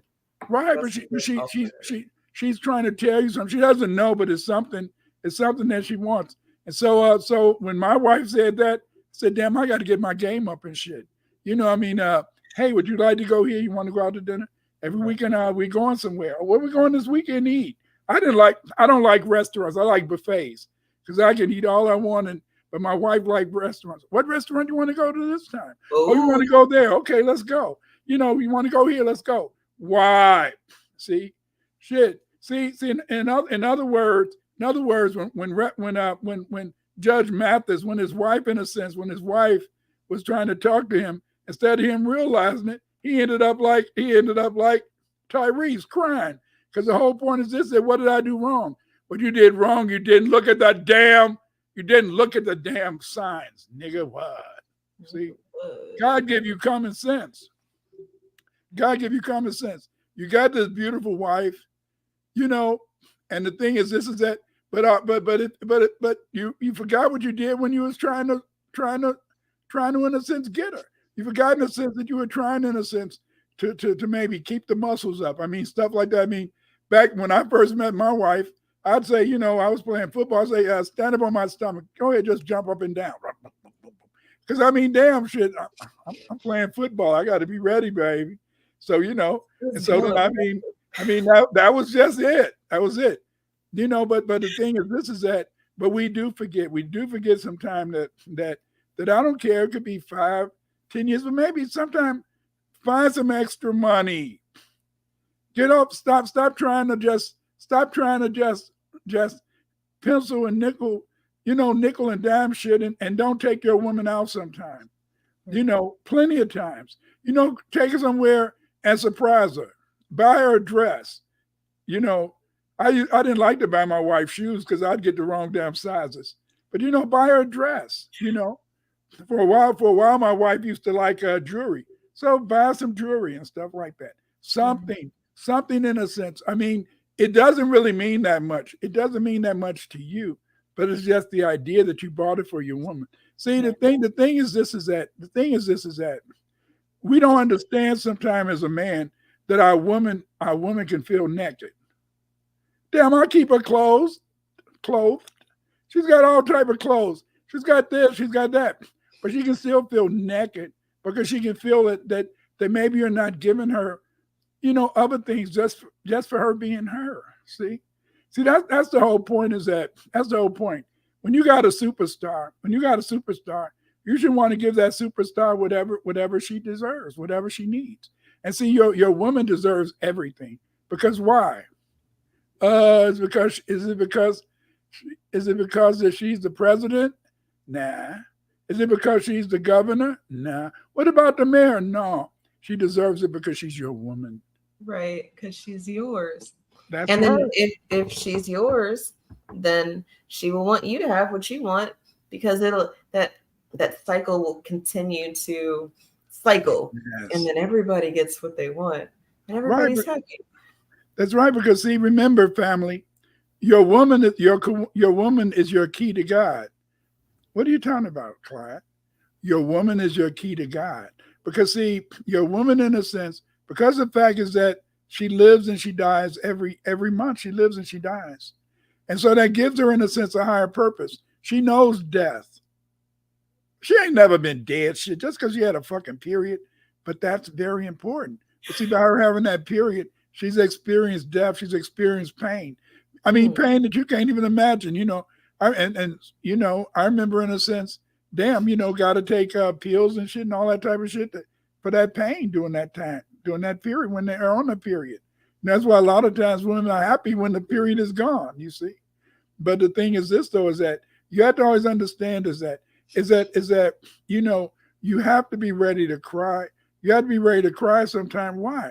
You want to cry sometime because by you being able to cry, you can release it. And see, it's a shame that Tyrese is still crying, but Tyrese was made an actor when he was a kid. He was made, in a sense, a liar when he was a kid. He was made to perform. And so that now, in a sense, he has that ability. That's why he has that ability to cry out in public, because he sincerely is feeling the pain. He's sincerely feeling it. But the point is this, is that he didn't understand is that a woman is a woman. And the point is this, is that somewhere along the line, your woman will give you those signs, brother. Your woman will give you those signs. And if you don't pay attention to the sign, then you end up, in a sense, crying the blues. It's tough. You know, when I was a kid, they used to say a tough titty. It's a tough titty. Tough titty. No, that's real. And like I think Crates was saying in the chat, when he saw Tyrese crying again, you know, it's like mental illness is real. We have to keep some things off the internet, but I can't help but think that this is what you just said. He's been taught to do it this way. And then on top of that, he gets paid to put on a show. So maybe he's having some sort of disconnect between how he can get paid to put on a show, and then when he needs people to give a damn, he's not getting the attention like how he wants. So but put on see, another show. he's not really in a sense black. He's a human being. See, most of us are not human beings. You have to run that back. Okay. He's a human being. Most of us are not human beings. What I mean by that is that as a black person, I know certain modes of behavior that are accepted in my community. You see, Okay. I know in a sense that because crying is not accepted in my community, then therefore I'm not going to cry. Right. But because the fact in a sense is that Tyrese, because his mom made him have to act, he can now in a sense live his true life. See, I can't live my true life. Yes, you live your true life. I told you. Between 1972, 73, when my wife had her appendix bust on her, to 2020, I could not cry. See, I cannot cry because that's not what black men do. So then That's not what black women do. We don't cry. If you cry, you cry by your damn self. If you're a woman, and you're a man, you ain't gonna cry, period. You see? Right. But see, because of the fact that Tyrese's mom used to make him go out there and act in public, then he feels he can be a human being in public. See? Most of us cannot be human beings. Do you hear what I'm saying?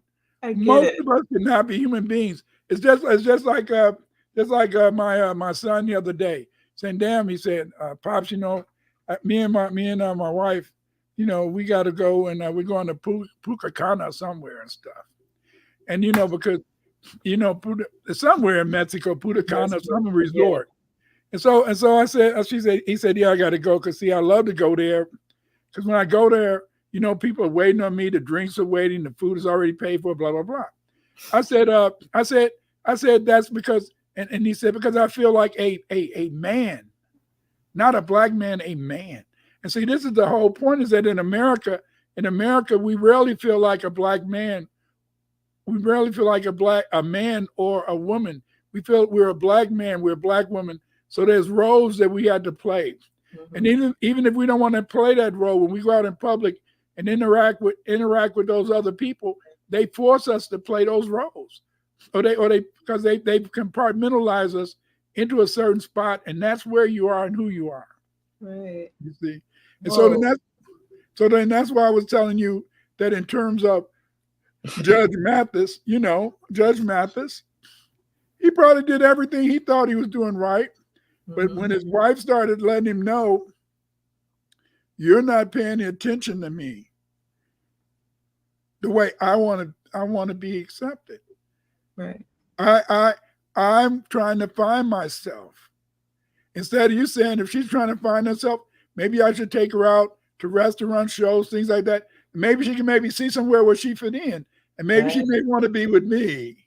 Right. See, and I find that it's the reason that relationships don't get to what we're talking about is, I don't know if we said it before we were live or while we've been live, but the accountability thing, the vulnerability thing, or the I can be my authentic self with you, and I know that you're not going to use it against me thing happens after the honeymoon phase, right? So then you're lovey-dovey in love, and maybe you are banging each other's brains out at the beginning.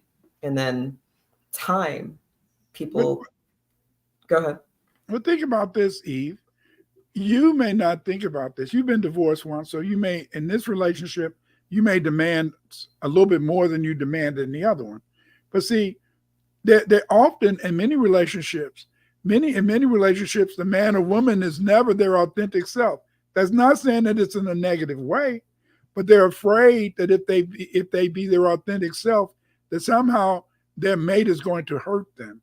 See, a lot of times as Black people, we're trying to run away from pain. We're trying to run away from hurt. We have, in a sense, we have a genetic memory of pain. And that pains come from being whipped on the plantation. That pains come from having our feelings ignored on the plantation. That pain come from knowing that if I cried, he just whipped my ass even worse, you see? Right. When I cried to my mom and my daddy, they whipped my ass too. So I sure in hell ain't gonna cry to my man, because I do not want to see him whip my ass or him bring me down, because then I can't love him. I'm not going to be authentic with my woman, because if she sees how I really feel, then she may also, in a sense, feel that I'm weak, and I don't want to be by myself. I don't want to be that man who's crying. But at the same time, that Tyrese can cry, that's beautiful in the sense that he can be a human being, you see? That's something that we can't do. It's sad, but that's something we can't do. I didn't really care, not that I was going to die, but I mean, I would have loved to have been able to cry. I felt I would have felt better, but I couldn't cry and I didn't give a damn, but I kept on going. See? But again, as I said, family, it is very difficult to be your authentic self, even with your mate, because you feel, damn, I mean, it's just like when you first start putting around your mate, then you be feeling damn funny. A lot of times, I mean, when y'all first get together, especially the woman, a lot of times she want to leave, but I used to want to leave the room. I worked on this one job, and this one girl, she would fart all over the damn place, even at work. But she was just gonna be a natural. She had no call. Yes. And then he says, I like Tyrese. I don't think women will ever respect him. I think they'll respect him. The thing is that you get what you demand. You get what you want. It's just that he had that woman, and the thing is this, they had a child together. But somewhere along the line, he didn't pay attention. He didn't pay attention to the things. I mean, I cannot fault anybody for getting a divorce, because you have a right to have the life and the relationship that you want. You see, right. And I think the thing about Tyrese is that he didn't, in a sense, understand is that everybody's not you. See, I cannot see my wife as being Clyde. That was Susan. See what I'm saying? Right. And I'm quite sure Susan couldn't say that I'm Clyde, because she said I would probably be an asshole if I was you. But that's her. That's how she felt. But I was maybe arrogant. I mean, I was arrogant maybe because playing football, the women always made me feel I was handsome. They made me feel I was gorgeous back then. Shit, now.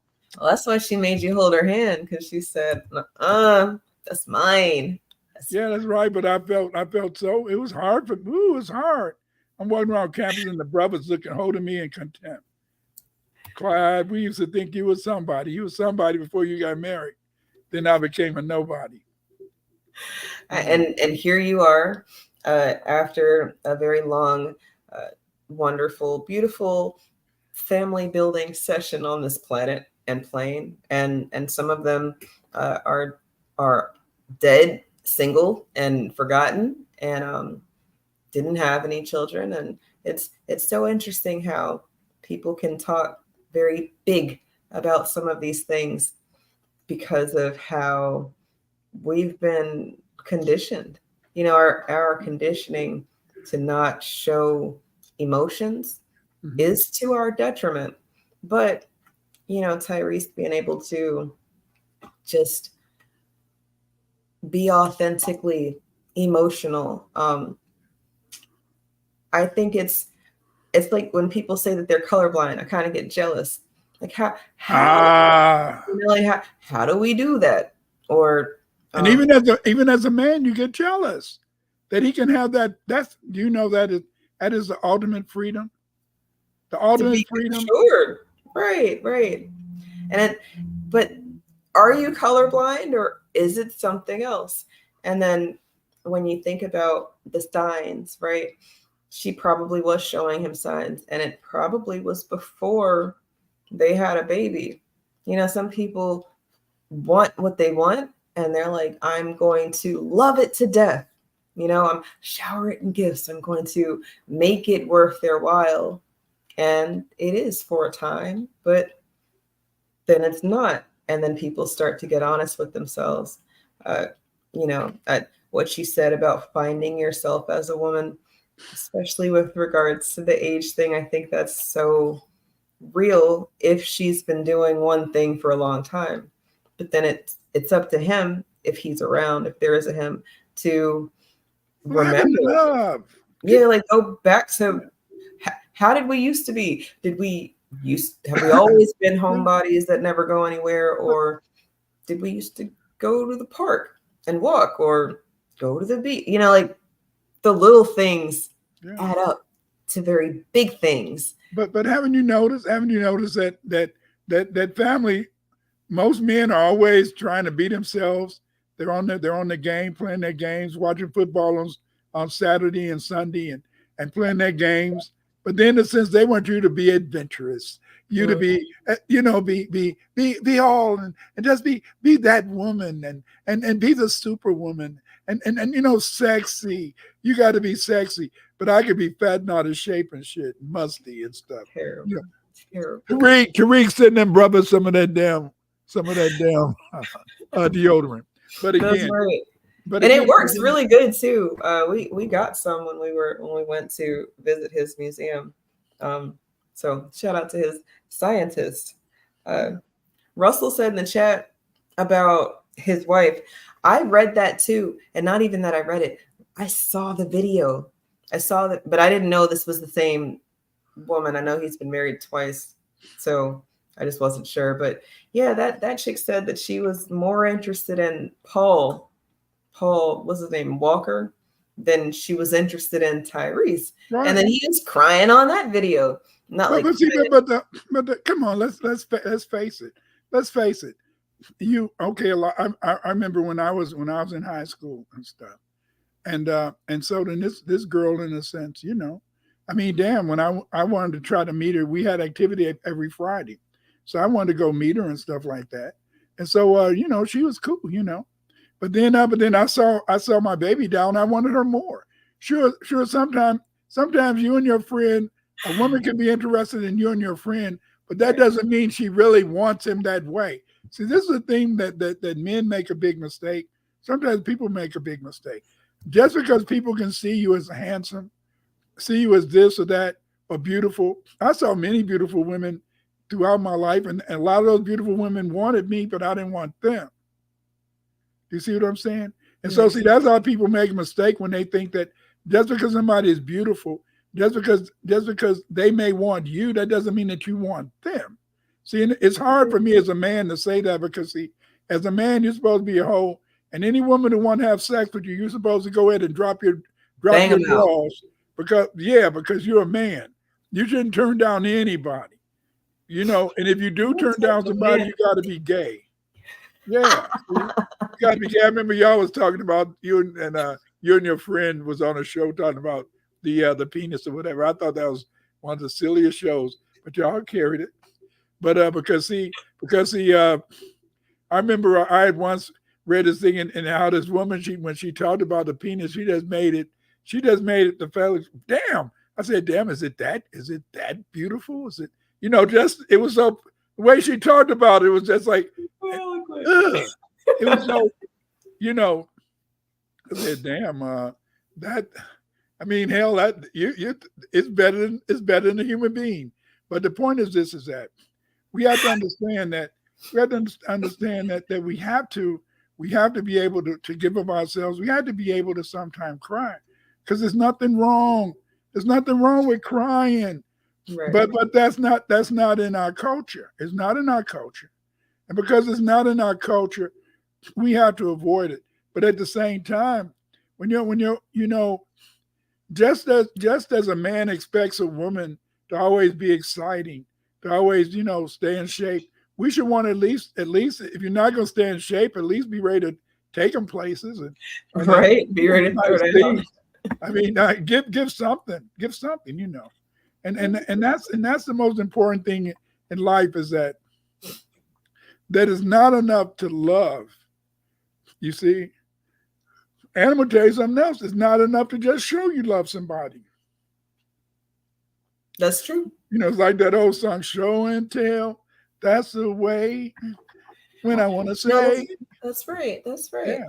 It's not right, and that's why throwing gifts at someone who doesn't really want to be there, that will last a little while, Right. you know, or even having children with someone who doesn't want to be there, that will last a little while, and then after that, there is no more joint purpose. That's why the children, sorry, not the children, parents of a child who's died, regardless of how it happens, it's hard for them to come together because they're both dealing with grief, and then it's on some they can't meet each other where they are because of that whole, they hadn't quite gotten to that vulnerability thing that we've been talking about, that complete openness.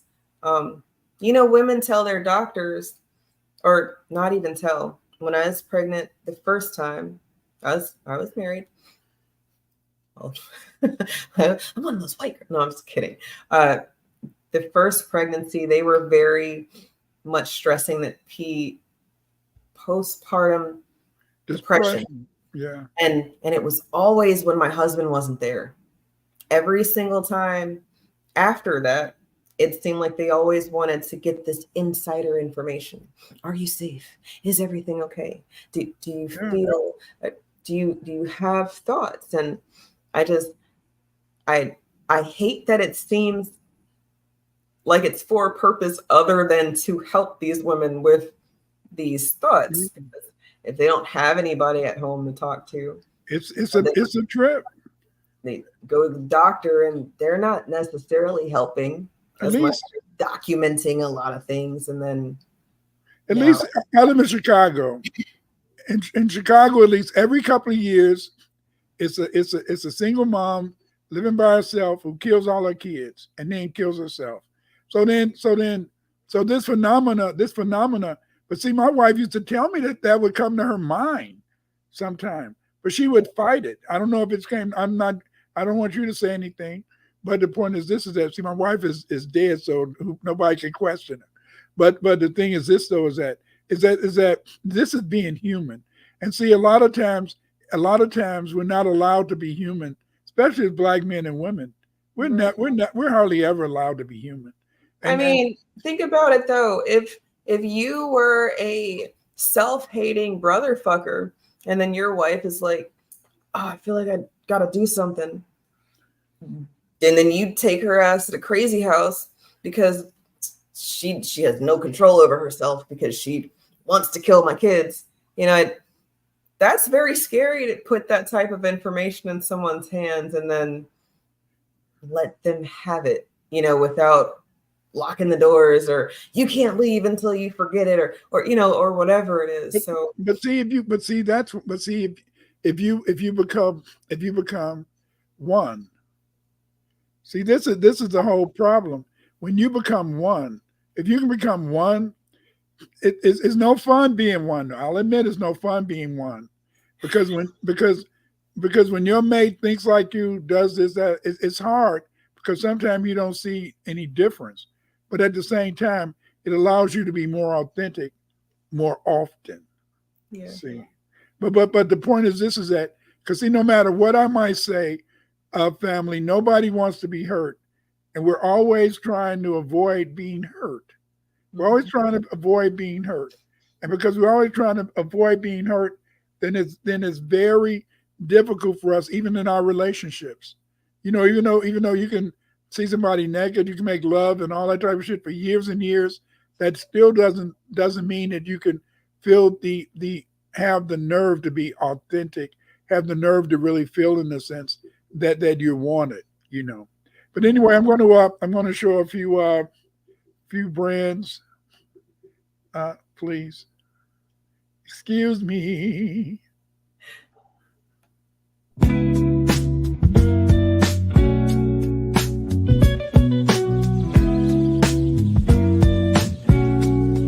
Atlantis in Mexico. Atlantis in Mexico. Atlantis in Mexico. Atlantis in Mexico. Time travel in a book. Go far in a book. When is the last time you spent bread on a book? Knowledge given in a book. Benefit from a book. Create a movie from a book. Create animation from a book. Atlantis in Mexico. Atlantis in Mexico. Mexico.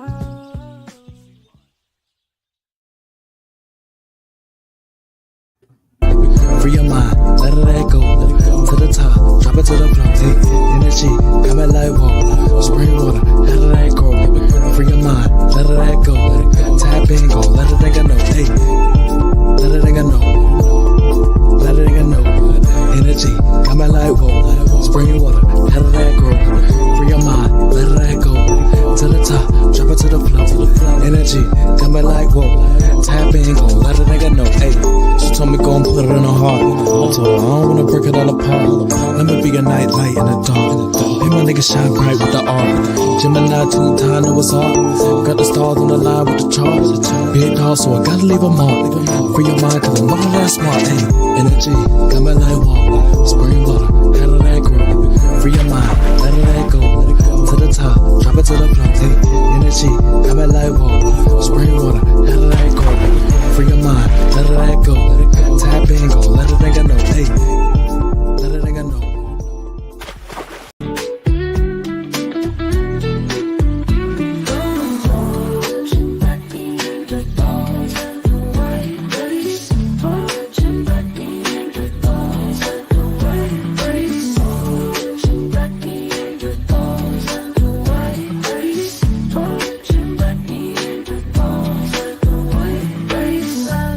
Time travel in a book. Go far in a book. Can you remember from a book? Knowledge given in a book. Benefit from a book. Create a movie from a book. Just don't forget to give thanks to the author of the book. Thanks.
Let the researcher do the research. Yes, let the researcher do the research. Dr. Clyde Winters, let him do the research. We need more researchers like Dr. Clyde Winters. Yes, yes, yes. Let the researcher do the research. Yes, we don't understand that it takes people who want to do research to be able, in a sense, to tell us our history. Yes, many people have taken my course, The Afrocentric Researcher. You can take it too. All you got to do is join. But if you don't, in a sense, join, understand that it's through your hard work, through your persistence, that you can become a researcher. Yes, yes, yes. Let the researcher do the researcher. You know what? I've written some books that can help you to be a researcher. Those books are Pathfinder, Clive Winter's In Search of the Roots of Afrocentric Studies. Yes, yes, this book is an important book. It'll help you learn all about your history. My other book is Afrocentric Researcher by Dr. Clive Winters. This book, in a sense, is the most important book that you will find. What makes this book important is that the Afrocentric Researcher provides you with a course, yes, provides you with a course outline that tells you all the things you do to be a great researcher. Yes, get these books, The Afrocentric Researcher, and in a sense, get my book, Pathfinder. These books are the books you need to be successful, the books that will make you a great researcher. Get these books, but let the researcher do the research, but you can be the researcher too. What's up, everybody? It's Eve. Follow me on Twitter and YouTube for space recordings and special live programs. 2024, we're doing things a little different if you haven't peeped game by now. So yeah, this is your chance. You can do it now if you want. Hit the bell here on YouTube at JustEveB, or find me on X at Justice4Just Us. That's JUSTICE, 4 JUST_US. And if you feel so inclined, support my channel and the work we do over here. The Cash App and Patreon links are in the description. Black first.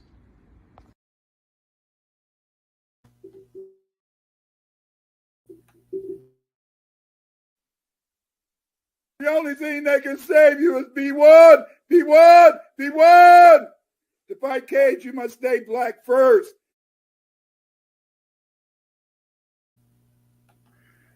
So true, so true. For sure.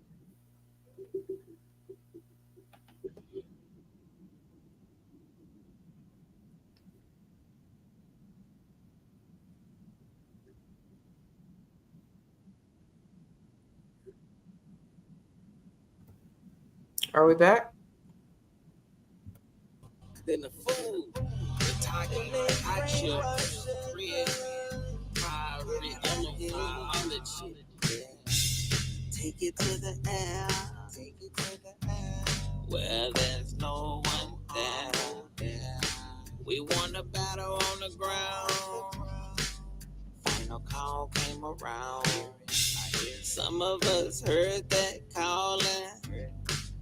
Yeah, some of us were starving, hoping for a better day, hoping for a damn change. Live it, secrets, feel it, healing, trauma, build it, destroy it, receive it, feel it, hear it, believe it, you are it, become it, harm it, the old man, the whole man, told me, control it, I own it, they won't get, I'm a warrior, I'm a destroyer. They mislead our children and get in our head. They may feed us bullshit, kill us dead. They are walking zombies, living dead.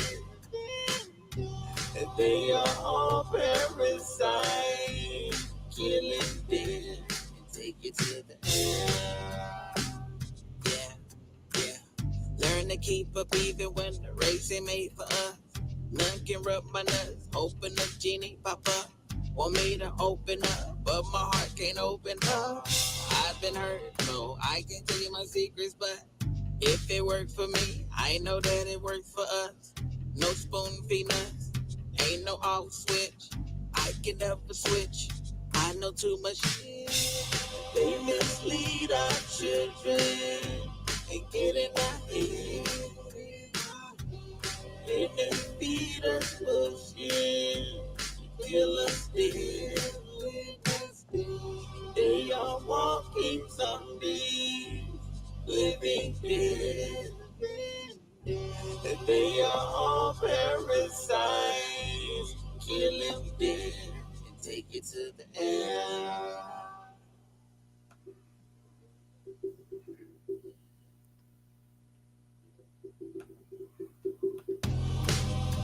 They all on YouTube.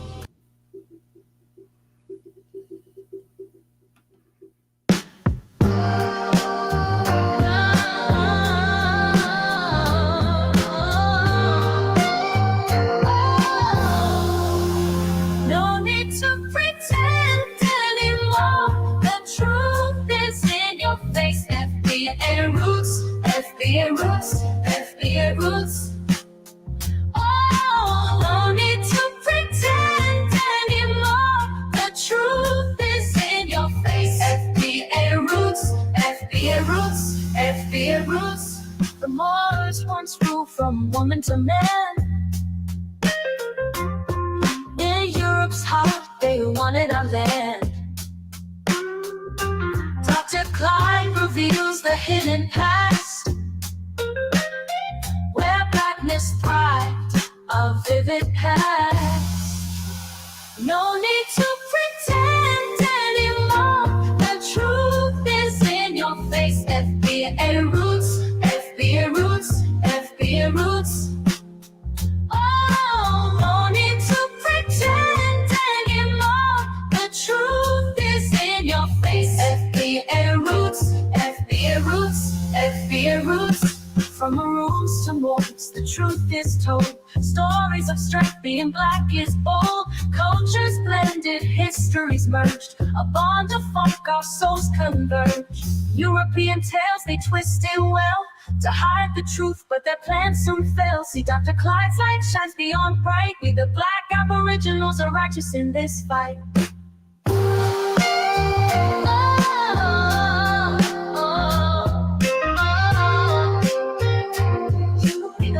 Aboriginals are righteous in this fight. European tales, they twist it well. FBA roots, FBA roots, FBA roots.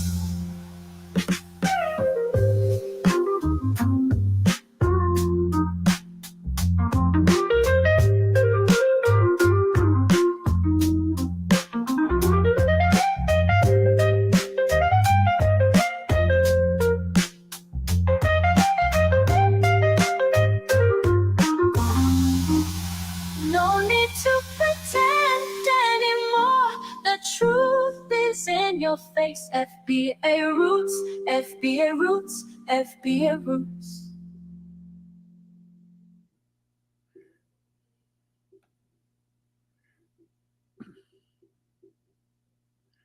This is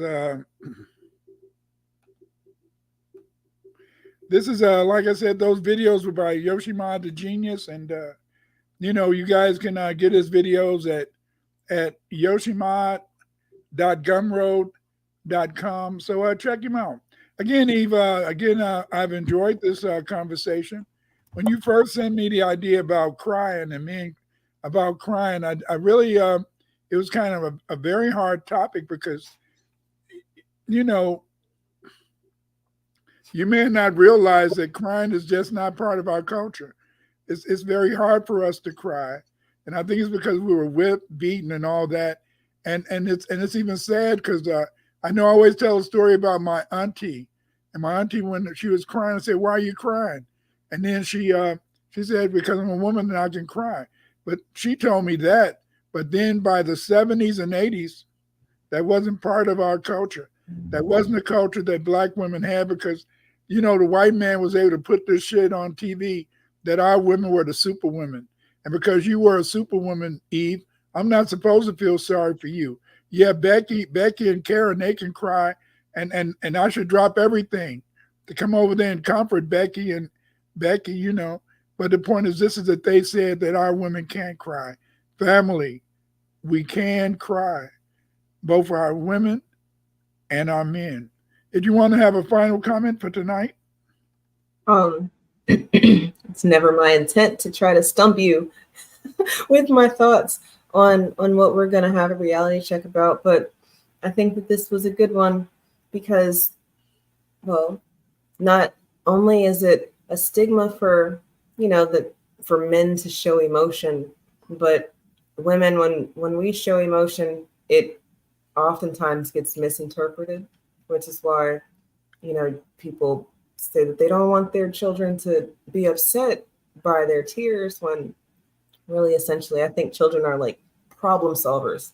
If you let them, they want to fix it, whatever it is, not even that they're upset, just like, well, wait a minute, something's off with you.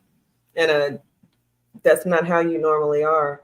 And, I find that crying can be a release of sorts. I don't like it though, because I don't feel like it does enough, but I don't want us to shy away from the release of the emotion, because holding it in, I think holding it in is dangerous, like to our health, to the people around us. So I do like when we can get deep and be vulnerable, at least as vulnerable as we will allow on this app without people using it against us. So I'm always thankful. Thank y'all for joining us. Thank you, family. See you next week.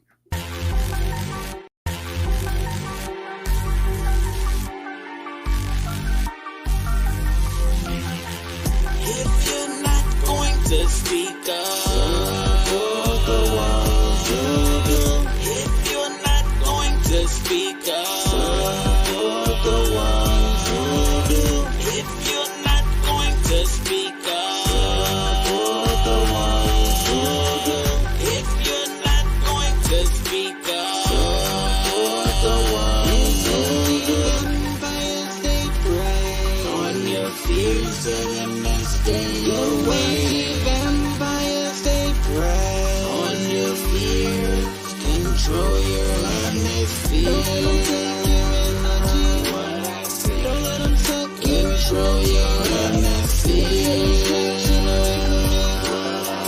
I am you and control your honest fears. Don't let them take your energy. Don't let them suck your energy. It's a distraction away from me. I am you and you are me. If you're not going to speak up, you're the one to do. If you're not going to speak up, you're the one to do. If you're not going to speak up, you're the one to do. If you're not going to speak up, you're the one. Don't follow nobody but yourself. Don't follow, I said nobody but yourself. Don't follow nobody but yourself. Don't follow yourself. Nobody, yourself. Nobody but yourself. The only thing that can save you is be one, be one, be one. To fight Cage, you must stay black first.